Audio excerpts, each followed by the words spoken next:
du Congo puis déjà bazali ko boucler stage na bango ya préparation na Abu Dhabi lelo wapi basala entraînement moko et puis lobi ba ko se diriger vers Côte d'Ivoire na San Pedro Bisika puis ba ko installer quartier général na bango to betale masolo ba ya championnat Ligue nationale de football wapi des matchs betama hier na 4 toujours suite la championnat ya Ligue nationale de football bazano tout puissant Mazembe et puis à se rendre au Renaissance du Congo sur ce plateau na kozalana des invités à wana plateau oyo tokosona bango par rapport ya basijo na nosebino awa.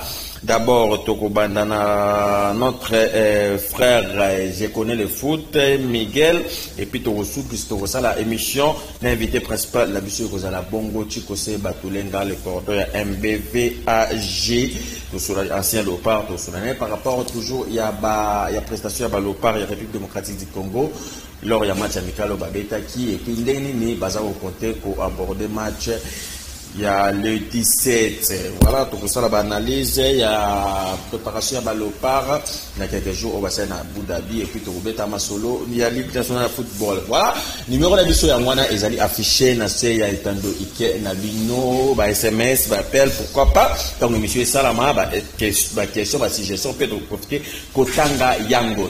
Donc, on l'émission Oyo, d'abord, na Oezali Bongo, championnat Ligue nationale de football pour Naboye Sabino, qui hier na à stade Kibasa Maliba, Bazano, à s'incliner qui lourdement face à tout puissant Mazembe Angleterre, 6-1.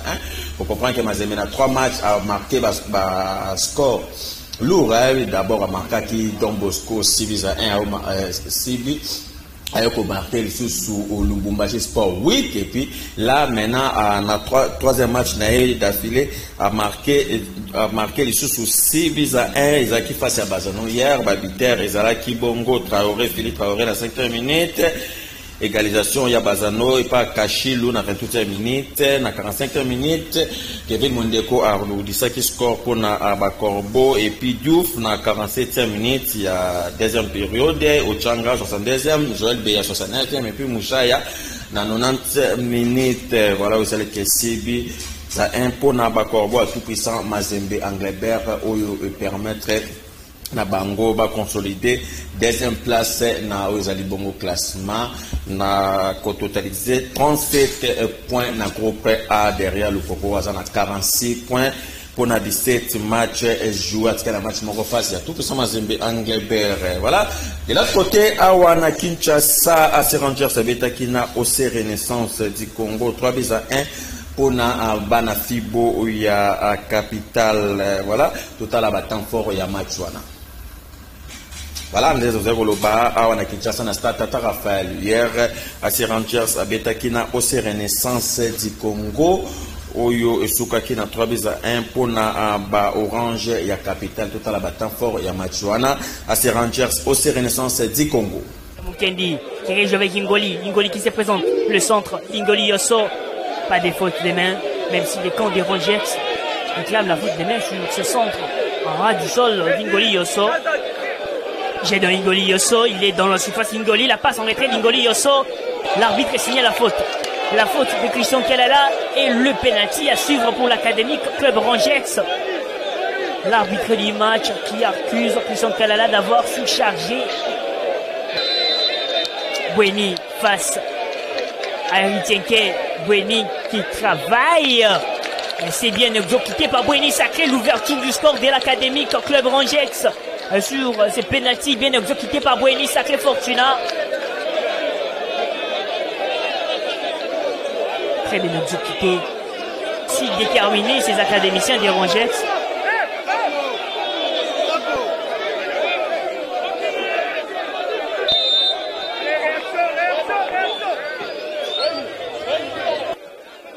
Mokobe Bokembe. Mokobe. Zita Larmi, le centre d'Zita Larmi, la tête et l'égalisation des Oranges. Quelle combinaison parfaite des Oranges Mokobe Bokembe pour obtenir l'égalisation de l'Olympique Club Renaissance du Congo à l'issue d'une belle phase de jeu. C'est incroyable et admirable. Oh, c'est allé très vite avec tant d'assurance. Mokobe Bokembe, l'ancien joueur des New Jack, qui joue pour la première fois la division d'élite de la République démocratique du Congo. Il a été détruit son coéquipier dans le couloir. Gédon Ingoli au sort. Ingoli dans la surface. La frappe d'Ingoli. Maïmba Maïmona, la passe de Maïmba Maïmona pour Kapanga Wimba, le centre de Kapanga Wimba. Bien. La balle de Yongo envoyée. C'est la main du gardien de Kakolo Ndembe pour la frappe à suivre. Et le deuxième but de la Renaissance du Congo. On revient le centre. Et ensuite la passe de faire gagner et la frappe de Benkiki Bangoy. C'est Benkiki Bangoy le buteur. Kakola le passeur. On revient Benkiki qui marque les seconds buts de la Renaissance du Congo. Benkiki Bachina.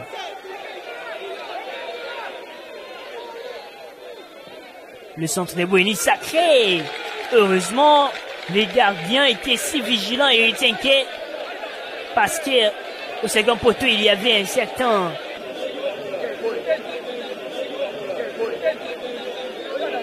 l'amorti de la poitrine. Oh là là, Benkiki qui n'a pas cru. Et pourtant, il était bien parti avec cette réception de la poitrine de Benkiki Bangoy. Belle montée avec Bouéni Sacré, le capitaine. La balle de Bouéni Sacré. Oko. Molia Liozasia devant Maïmona Belessi. Et la frappe d'Engaba. Mendivo. Belle montée des oranges, la patte pour Mimo Fundou. Mimo qui avance. Intervention d'Héritien qui est la frappe à suivre. Oh là là, mon Dieu, Bouéni Sacré qui n'arrive pas à concrétiser cette action.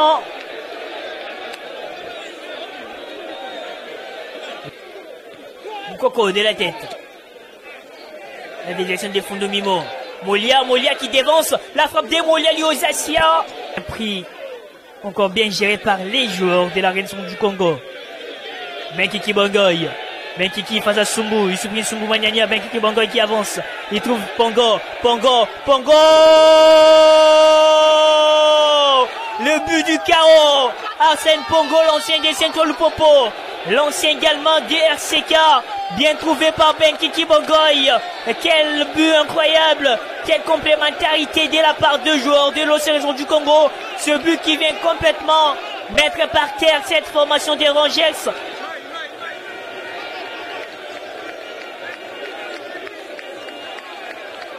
Quel travail de Benkiki et la passe. Pongo qui a bien fixé les gardiens Sengonzo Moani. Quelle intelligence de ces garçons, Benkiki Bangoy et Pongo qui a pris son temps de bien gamberger et de mettre la balle dans la cage du gardien Sengonzo Moani.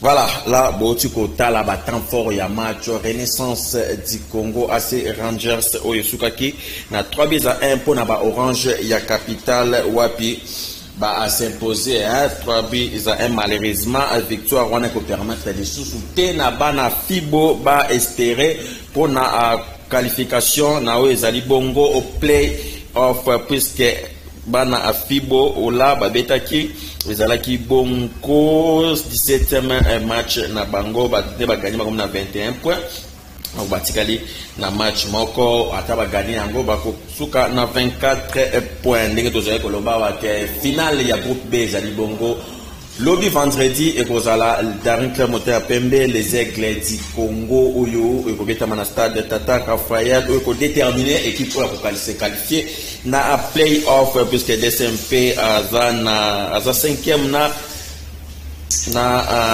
25 points 16 matchs joués les Aigles du Congo 4e 17 matchs joués 26 points pendant que classement Manyema Nyondas en tête na 40 points suivi à SV Club 31 points avec le match manqué en retard contre face à DSMP. Voilà donc final les lobby. Alors tout à l'heure na dans une salle de la place ici à Kinshasa, l'ASV Club de Kinshasa a signé contrat dans un partenariat na Otobengi Bongo Wasoba Tirk.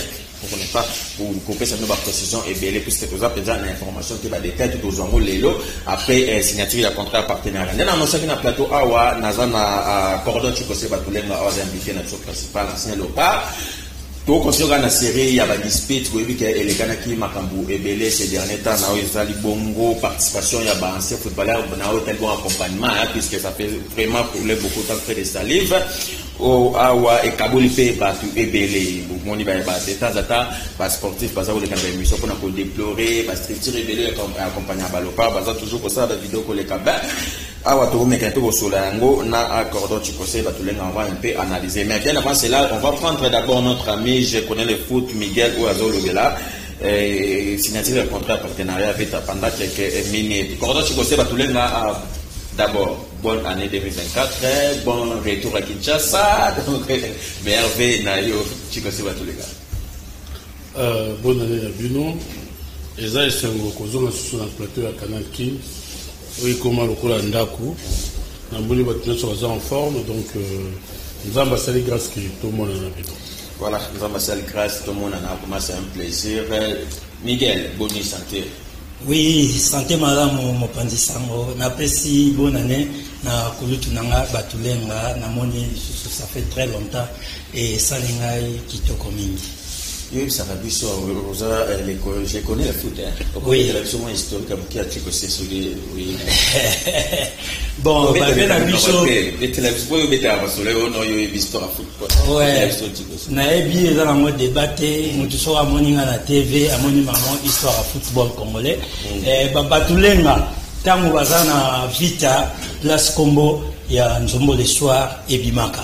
Donc tout court, mutu nyonso sotala na TV, ebi tant on va Nzombo le soir, bamoni maman batulenga, batweba, papi Lukima, ainsi de suite. Donc, bref, on a regardé. Il y a bêta 4, bêta 5, bêta 6. Donc, ça, joueur Oyo, ça la taille qui toque avec les petits léopards. Très bien. Donc, ça y est, comme ça va pas. La taille naïe, à d'autres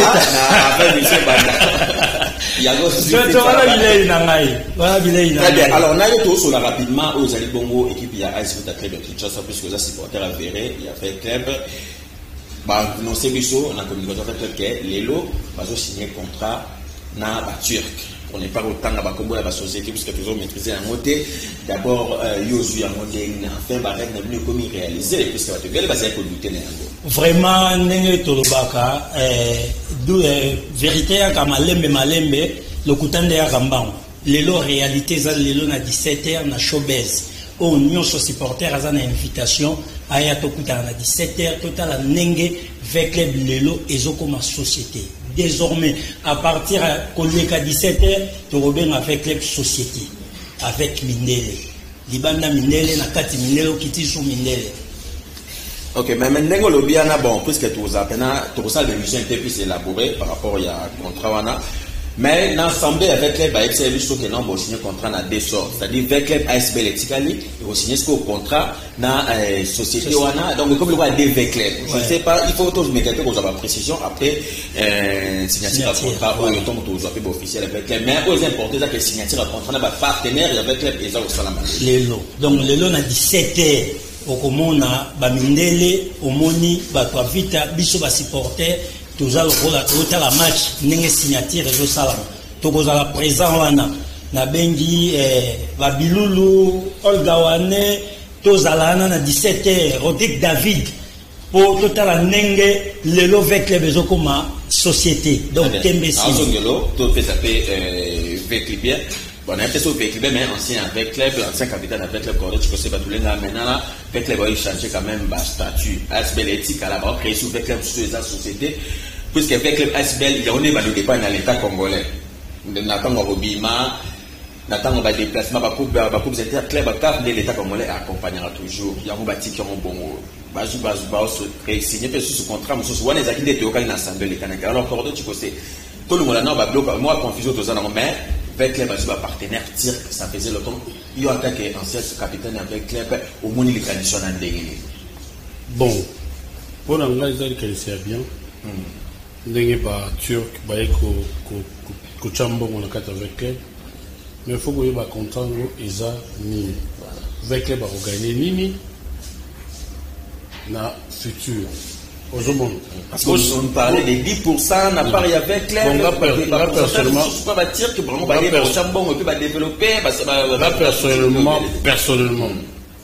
ce qui ba lobi que avec les ba 10 et que Turc va rejoindre 90% pour 25 ans. Attends que fait bien, on va signer contrat en été. A signé contrat en été. Pourquoi? Parce que avec les lots, l'année prochaine, je crois, avec le va ça 90 ans. Si je m'abuse. Aux hommes, 10%. C'est qu'on a 10% des années. Dans le qui va au stade, 20 stade, dans 24. Alors 24, ils ont stade privé, il y avait quelqu'un. Après 25 ans, avec les bons sous place en entier. Bah danger il y a voilà. Ce que les abons avec la signature. Bon, je sais que contenu un contrat, ils ont révélé après signature. Bon, le quoi on a eu pizza contrat. Parce que il y a le pose à moi Libanda, au petit football professionnel Libanda, l'équipe est belle peut doit ça sur de Libanda ça comme société. Donc il y a peut-être la connaissance dans le procédé, ils ont rendu une pour déjà commis compliqué dans son sens. Yo lobby avec le temps lobby ma coupe sur la cave azar statut il y a Asbel article l'équipe est fonctionner dans statut Asbel tout toute organisation avec un lobby tous à tout channel mi tout nancé tous à la précise parce que bâtir quoi ils signer tout les coquilles non beaucoup basculer soit boutique ali Asbel soit beaucoup mis société ou ba joueur nous soit comme professionnel ba comme foot comme joueur professionnel. Ils ont un manque. N'importe la poto n'a mon avis. En fait, ils ont emballé le sonore parce que l'équipe côté de société, côté monsieur Tikel Asbel, n'importe chose à former le bosso tout le cas tout à la mais la poto Zaraka, n'a avec les. Dans à 100%. Na bengi ba partenaire ou ba koya ko chambo ya développement équipe, na tekeli bango ba pourcentage. Bango ba yena mbongo pour tout développer. Boende Zaraka.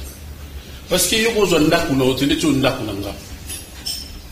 Dans la décision, au petit locataire a décidé plus que ndaku na nga. Il faut pas comprendre. Peut-être pas dans le chico ça contre la Turquie. Nga pena beta ki maboko. Mais kokota avec le nagata di boulouté. Parce que 90% 10% avec le bossa non. Voilà, Togoye Bengo après signature il y a contrat puisque tu as dit qu'Amadou Djabi, le président, il y avait club ASBL. En même temps, représentant, il y a bâtir Nakati, il y a club société. Oh, ben, ça réussit, il y a mon assemblée. C'est tellement compliqué. En tout cas, ils ont injuste. Pas d'anglais. N'a pas critiquer le coup, on a ils ont injuste, ils ont injuste. Mais on a plus qu'à point de vue. Ceux qui ont le qu'ils ont solo avec le 10%. Et qui bah tu as 90% pour 25 ans et puis bah c'est avec le stade 24 novembre ils avec les n'a préféré attendre juste 100% bah tourner le club stade moko ailleurs ou le 25% et aussi là avec le bâtiment ou alors avec le bâtiment ça va bon vous avez un contrat 5 ans il y a 10 90 total à nan nini renouvelable. Parce que 25 ans, bon, on va continuer, mais 25 ans déjà, moi j'aurais, donc, aujourd'hui, personnellement, qui fait bien, 10. 25 ans aussi, c'est les contrats au fait que va signer un stade Tata Raphaël. Mais 25 ans, voilà. Il a un stade de Rennes Street. Un stade, pardon, 24 novembre. Bon, Nenge Kouloutou Batoulé na lobby, c'est très compliqué. Tobé dans le solo, on a la contrat, ce qui est salami, Nenge va dévoiler le contrat, peut-être que tu vas rediscuter après. Donc, c'est très compliqué. Alors, il y a assemblée, on n'a pas qu'un cadeau, mais c'est Dieu qui doit la méga peut proposer Kawana, dès que va se mettre la main, non, tu es privilégié d'intérêt avec les tout gagner dans nous, partenaire, et puis les restes, tu peux t'aller un mot après. J'espère que la Tawana va assemblée, Tina Lelo, j'espère que va évoluer. Mais au moins, contrat ni en soi. Avant de signer, il faut dévoiler. Batu batangi parce que ce qu'on s'est signé c'est signé. Attends de dévoiler, attends de ça critique parce que au moins biso tout avec bien.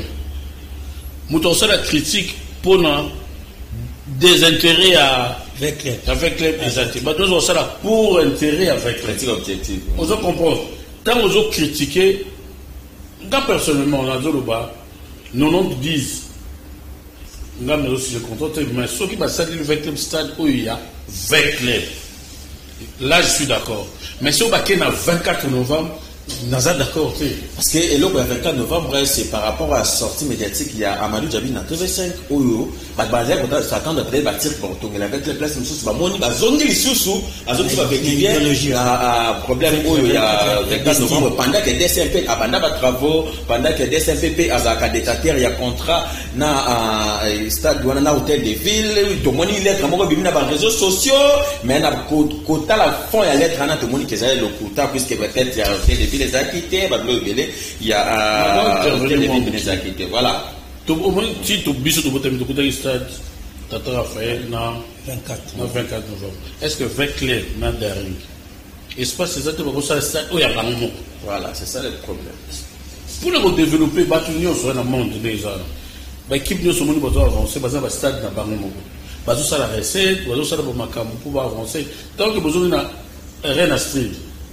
L'objet besoin d'un beaucoup après 25 ans, ceux contre Sylvie, ils ont toujours foutu la nappe. Ceux contre Sylvie, attends, bon, oui, c'est là qu'on est. Mon colonne de soit bon côté Sylvie, on va vérifier au long.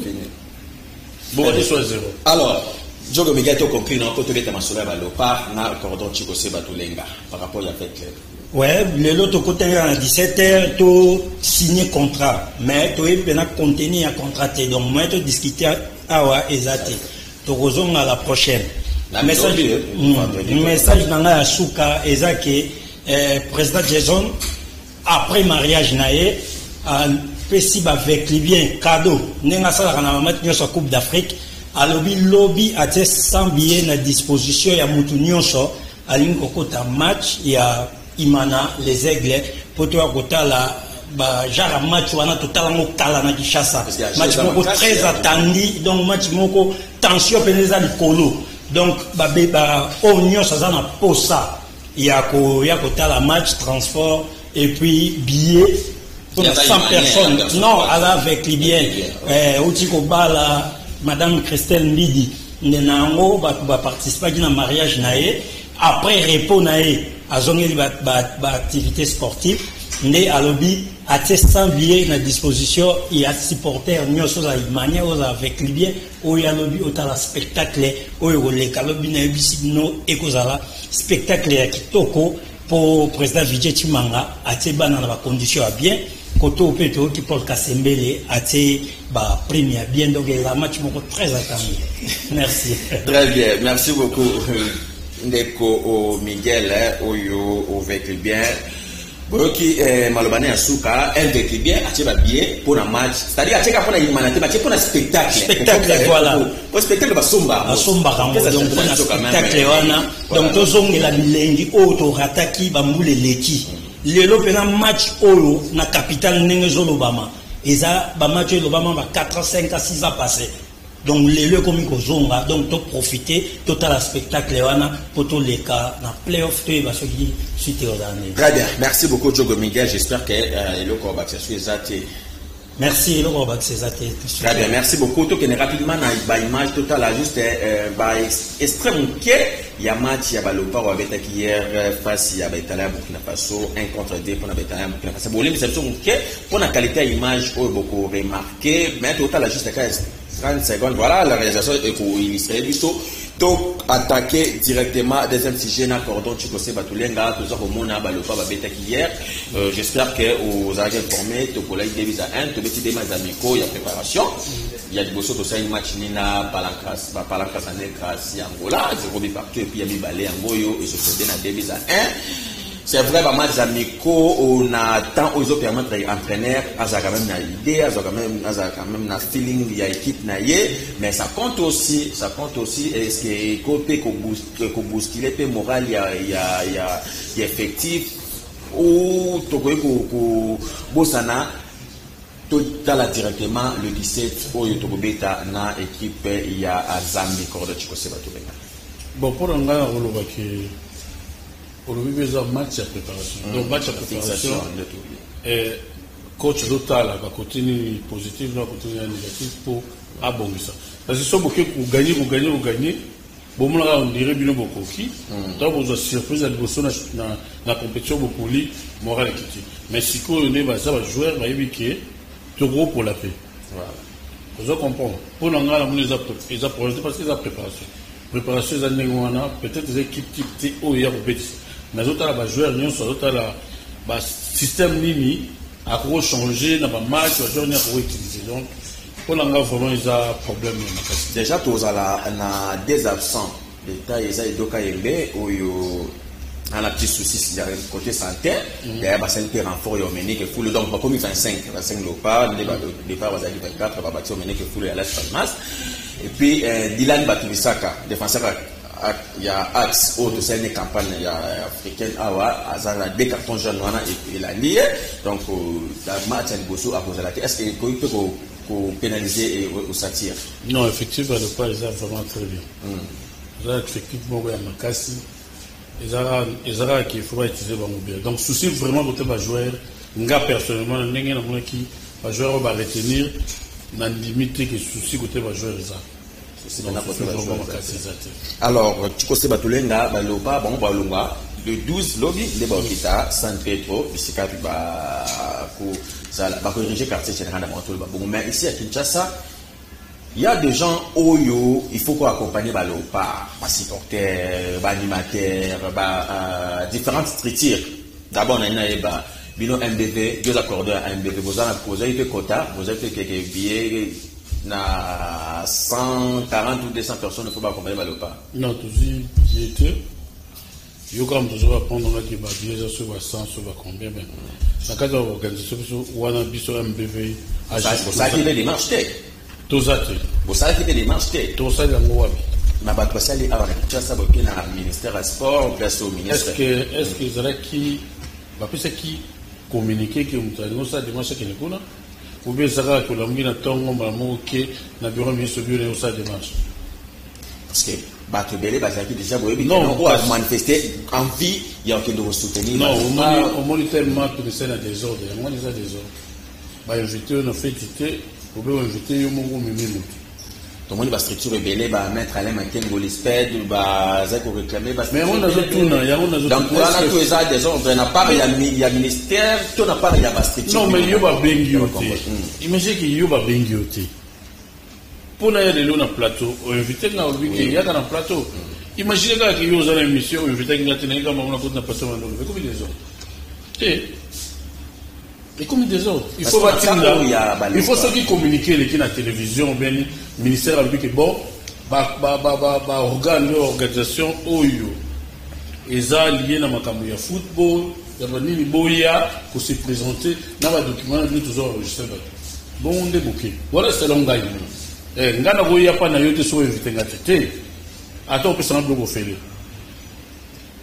pour les télévisions on critiquer au ministre bengi sonité sogoni tinga ko babeng singate be magama le pare le ka butu magama ndeli siko beta le parti batu na bango baza oyo ngali na zomo na meza mabe so otala ba komo moko na ba ni la raba zala batu moko boye yemta pona ka batu ba kina ngolo ka biso misana na makambo ya ko vous êtes dans une structure alliance.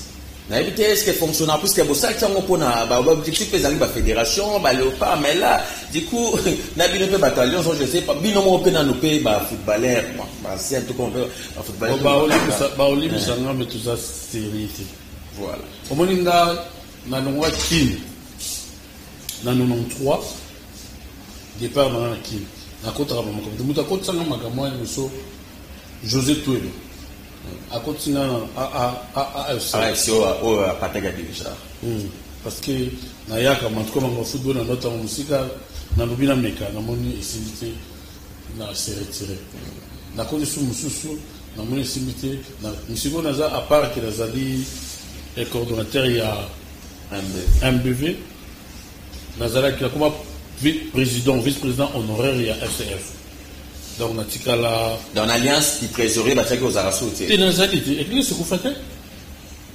Mais nous avons information té galère c'est le but que va bien sur quelque part. Wani na zéro fait. Si ko kodo chiko se ba tulenga to mona bato misusu babengisaki baconvoka babengisi bango na ministère bakotika bapasseport bao mosusu bazelaki babenga bato bango bate c'est-à-dire epesi bafrustration ya kosakana te bato bamanifeste bamécontentement ya kosakana te misusu bake bino na bino boke koboma na pas ministre te biso fakotia biso ye kota osali fakotia biso dans tout ça on peut dire que vous avez ministre Zawe ministre azala de bureau muso koyamba na Martin mususu kuna na nini na bon depuis le vieux Kabolo qui je le salue et félicitations n'a comme ministre la monnaie été na bureau na été zalate ngati musu na za taonati parce que faut que Côte d'Ivoire ceux qui va bengi ngati na okina olika na télévision na ba kiko Badio balinga na ba footballeur bazo bakabwa misusu ko bazala na même critique basi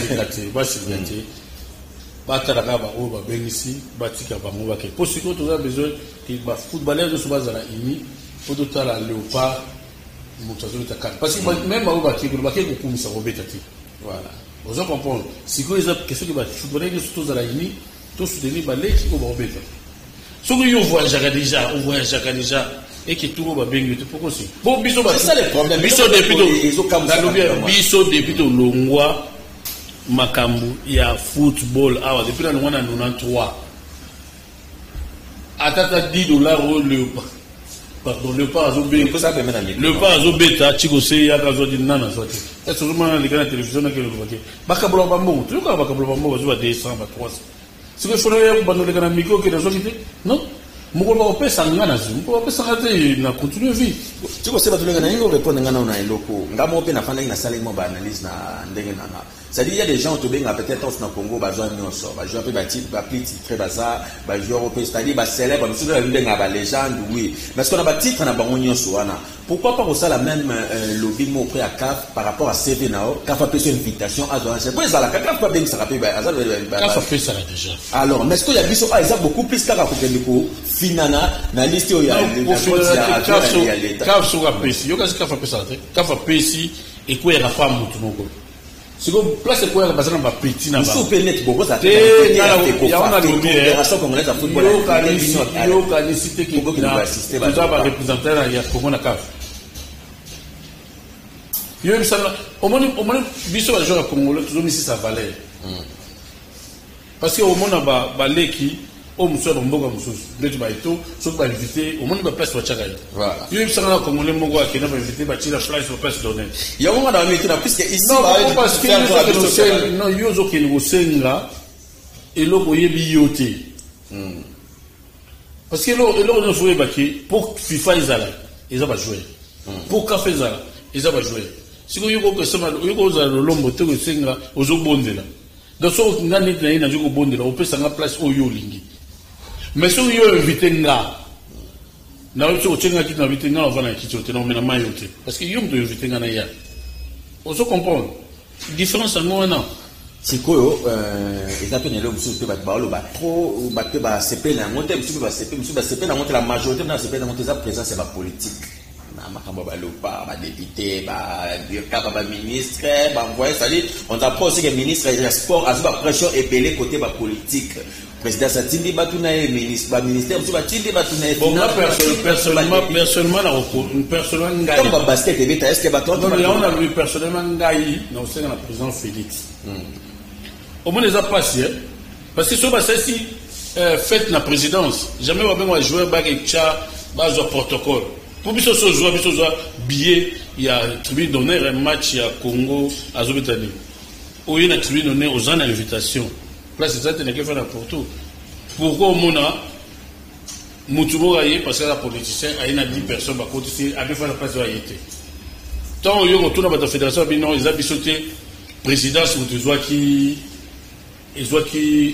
organisation mais pourquoi so que la musique ba respecter ba biloko nyonso ba respecter mais football ba respecter bisoté na mona mko sous président zo na nini ba zu président ya fédération chimanga autour de cas ba longoli place fallait ya ba président ba matisi Donc, je suis président de la président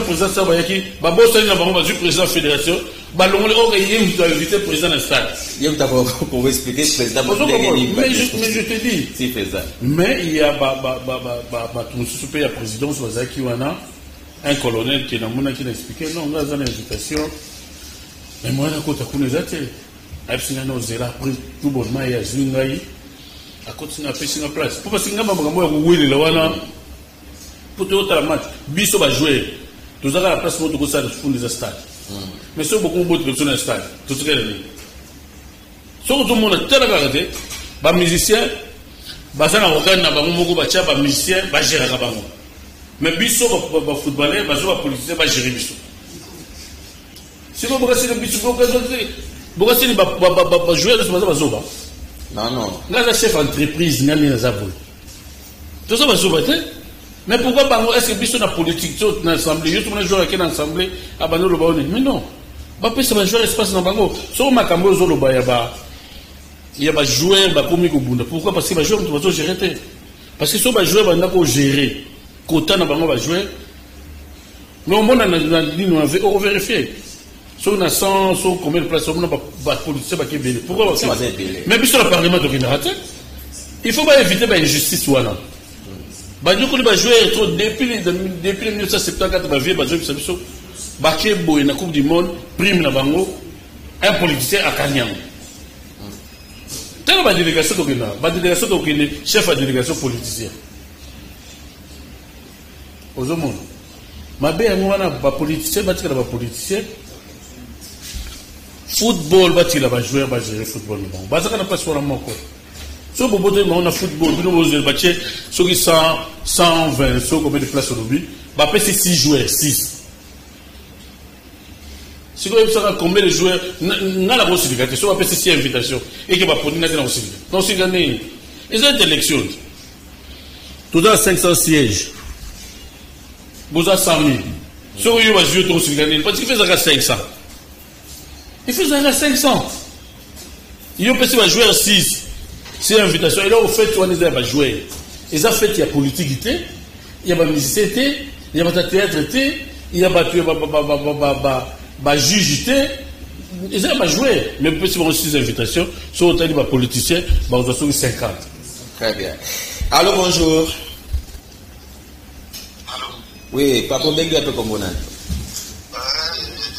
Major Pierre Cambo. Ok, Major Pierre. Camarade à Chikoussé, Ayebi, Pierre Cambo à Londres, Ayebi. Ok, Pierre Cambo à Londres, avec camarade à Chikoussé. Voilà, toujours Pierre.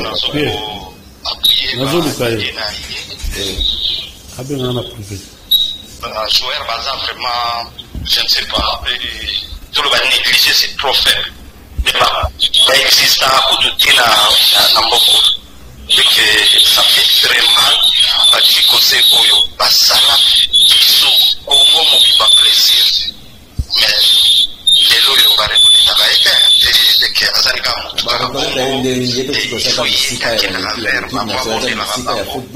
alors, mais ça fait très mal. Toutefois, Chikoussé, son numéro après l'émission peut évoluer à Chikosa Rosoa. Beaucoup au solo là, voilà, tout retenir la majeure le dit que Makambozo le bas déjà solo, babino sali trop même avec connaître cacahuète et moi n'a posé aucune question en direct, yo za musika football, yo za musika pena sportif, nous za non, vous entrez dans les coordonnateurs. Il y a MBV mais c'est footballeur il y a quelqu'un. C'est quoi? Au début de la musique. Il fallait saluer chaque matin. Non. Chaque matin dans la mouki dans la fédération qui a ces jours à Léopard. Mais nous autres, nous avons musique parce que quand on sort nous avons émission, il y a sport. Nous avons ça sport et belé awa. C'est quoi tout ça musique parce que batunyo so moni biso so to ko ni ngé mo te na ko na lolombo te bi lolombo. Ko senga na ko li wana te. Moi je te dis André Kimbuta, il y a André. Il fut mon secrétaire général avec les Tinenga bandi kozala gouverneur Tinenga Longwe non to kutana neboité.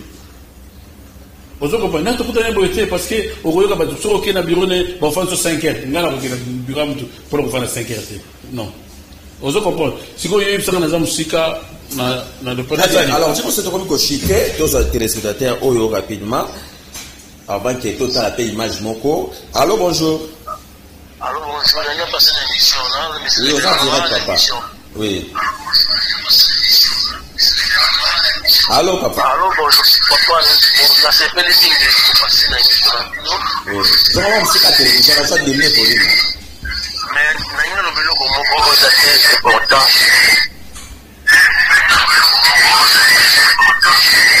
Déjà, bon. Oui, on ne va pas rapidement. Là, nous avons quelqu'un qui va débuter, qui est présidence. Et quand on a la liste, où l'avion va se porter. Et ça, là, en Congo. Et ça, va débuter, va jouer à $21,000. Est-ce que, parce que capable de dire, on fait des billets là-bas, on va tout le monde qui n'importe, il y a Serge Konde Djembo. Aboya Kibango, avant le Bama qui est Algérie, à Namba, à Chan, Aboya Kibango. Chikoyo, excellence Kabulo. Pourquoi il y a ça qu'on dit, ma biloko wana? Très bien. Merci, papa, pour la suggestion. Nayon de Gualobi, on a été dans mon présidence, la député de la délégation, il y a pas l'OPA. Et ça, la canango, mais ils ont des mots.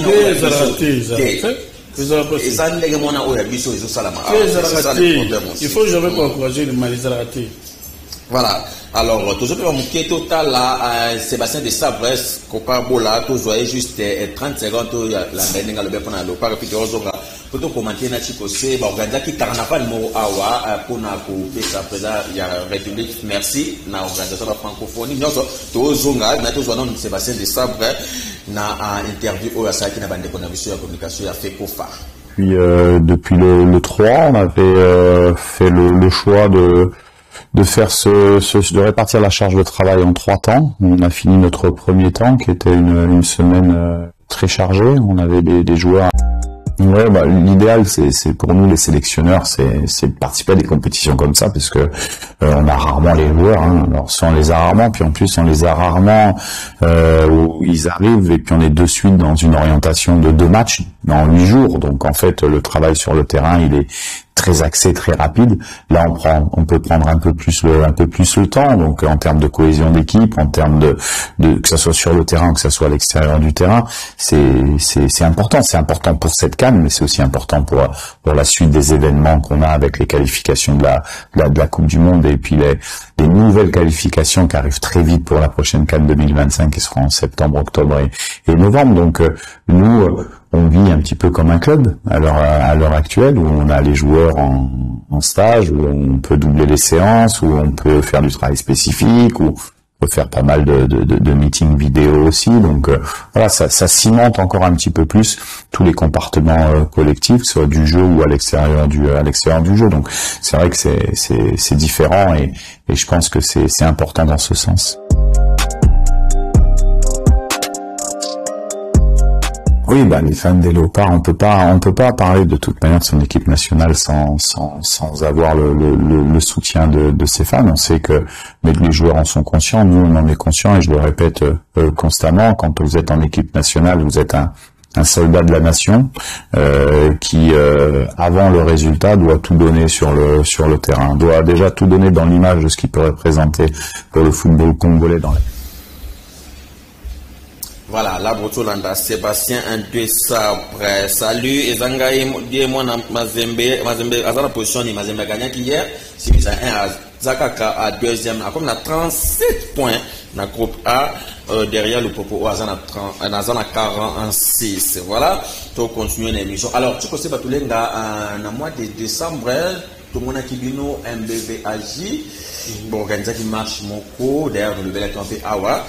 Pour sa président Félix merci na action en général mais beaucoup plus pour na sportif puisque c'est une émission sportive likanisane ezaki ndeni est-ce que ezaki pour na vous flatter Félix tous ezaki na bosale en po bosale to na par rapport au bomoni pena côté makambo Félix asali ba sportif bon auto hier à qui le lo bien aux depuis quand non on a posé la question. Ça va. Est-ce que j'ai à la francophonie, ça qui a été? Oui, ça qui. Stade Papa Raphaël. Stade Martyr, et c'est là qui est. Mais na kati c'est là qui na 93 stade là. Mais na kati ba kiti Félix Ndayo Soukisa. Abongisi vraiment autre bien Raphaël Youyebi. Toujours ba médaille awa. Basport ébélé et zongi et ça na place lelo ceux qui combat judo ezali. Ils ont la place na voler ils ont la place en basket ils ont la kati. Donc nous sommes là totali biso personnellement MBV to tout remercier. Tout remercier, toujours soutenir rien n'a pas idée naïe. Yango carnaval tout ça qui yango conflaté pas. Ce que nous avons malam faut le bah oui. Pourquoi biso to critiquera ya mabe. Ya malam to féliciter to féliciter à ça les lois malam. So qui est dans stade Tata Raphaël au monde ba ça les belé ya ba belé par rapport à wana yango to peux dire merci. To bien continuer na makabo sala koleka et on a profité de passer félicitations na pas je ne sais pas autres Tikose voilà donc na ko passer félicitations na yo qui cour constitutionnel est confirmé que Yemto Aza réélu comme président de la République et na sera ko doubler sous ba action na ya ça pour na sport pourquoi pas que soit calme. Pourquoi pas à Koubunda, je le soucan avant qu'elle soit mandat. Pourquoi pas? C'est-à-dire qu'on peut organiser non, non, c'est bien basé. N'a pas besoin yango. Organiser quand les candidat, U17, U20, non, dans le bien nous organiser. Mais on a le organiser. Pourquoi pas faire nos seniors? Faut organiser dans il y a la dage. Mais biso il y a la dage dans notre encore organiser. Non, on est trop. Mais pas plus ramiqué. Sur déjà, sur organiser déjà francophonie. Là, on est les Camerounais francophonie. Francophonie, monsieur Pézagi, il y a bamba, tout beau santé. Papa, Nazarana, 2020. Non, Nazarana, photo d'émission standing, où il y a francophonie. Papa, et Salami.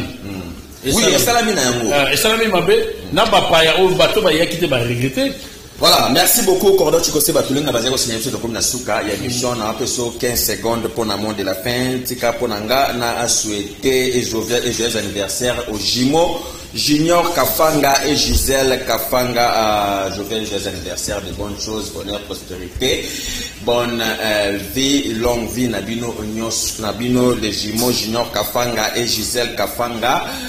Oyo Babotama le 11 janvier d'une certaine année et aussi de la part il y a Grâce Lukuku petit quelque part Emilio là tous allés dans à centre-ville voilà donc de bonnes choses Nabino Botama et Lamo Nabino Mapasa Junior Kafanga P Gisèle Kafanga voilà.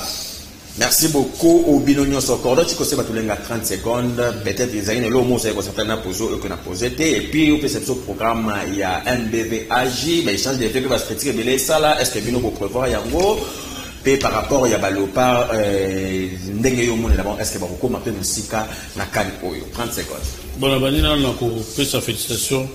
La président et coordination avec Diaby Oyo a outou à la Eli, j'espère qu'il y a une innovation mingi avec Nengi à Lubaki et puis bonne année na va vécu bien sur Esika Bazali.